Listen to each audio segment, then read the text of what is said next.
In this time of mass-produced fiberglass boats, Hegarty's yard exists in a world that is fast disappearing, one where skills and traditions are passed down from one generation to the next. Beautiful handcrafted boats are made with passion and integrity.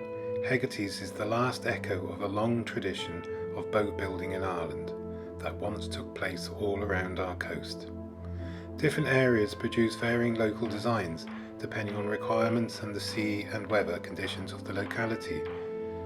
The majority would have been timber built and used for fishing or cargo transportation, and a few for pleasure use.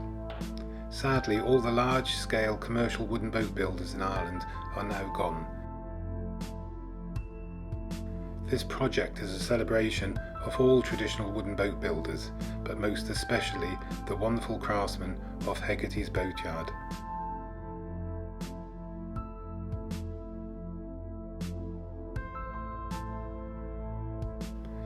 This yard was established by Paddy Hegarty shortly after the Second World War, and now his grandson Paddy Hegarty is the third generation of Hegarty boat builders to work at the same site on the banks of the Island River.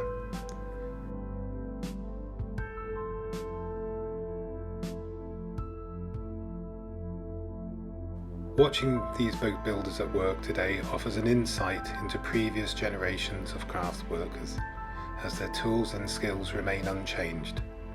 It is a tribute to the extraordinary living maritime heritage that is practiced daily in Hegarty's yard.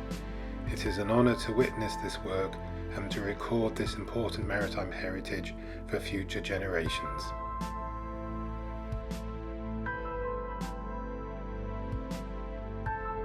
Why the Boatyard as a project?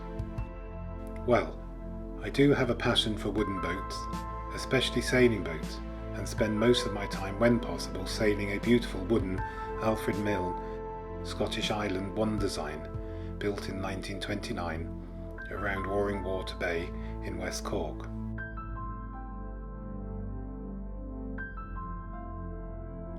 As a traditional and classic boat owner and enthusiast, Hegarty's yard was a natural place to gravitate to. The yard was a perfect place for me to explore. I have been visiting Hegarty's yard for the last 25 years and seriously photographing there over the last 10 to 12 years. The yard is on my doorstep. It is only 5 minutes drive from where I live. It is for me a perfect place to drop in and have a chat and a cup of tea, and to spend quality time messing about with boats and talking with like-minded friends. To photograph anywhere, access without any hindrance or obstacles is so important.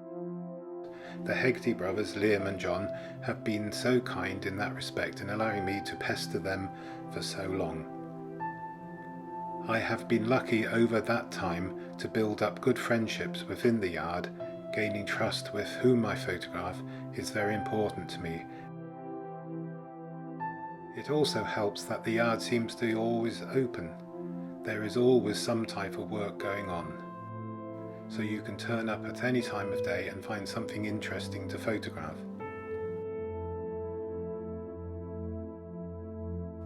In general, over the years, I find photography has been a good excuse to gain access to places that otherwise I would not have been allowed to visit.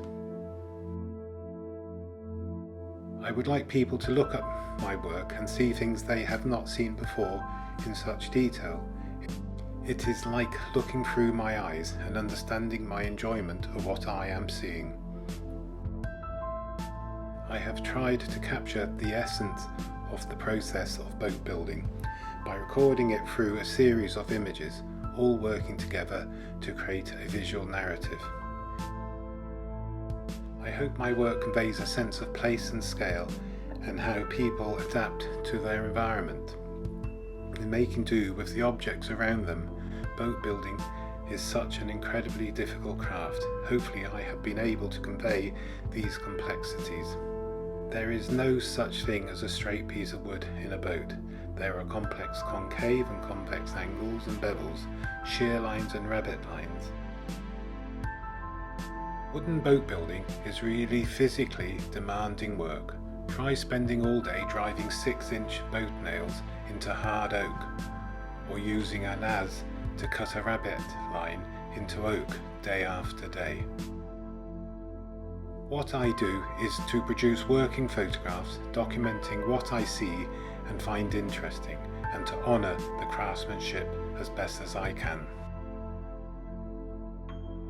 When looking through the viewfinder, I take great care to construct the image.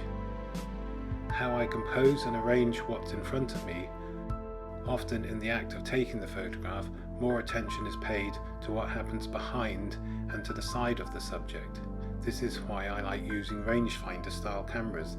They allow you to see what is entering from the side before you take the picture, giving you total control of the image. I always try to work full frame with no cropping to the finished photographs. Everything is seen and recorded as is in the camera at the moment the shutter button is pressed. The ability to see and capture what's happening is the pure joy of photography.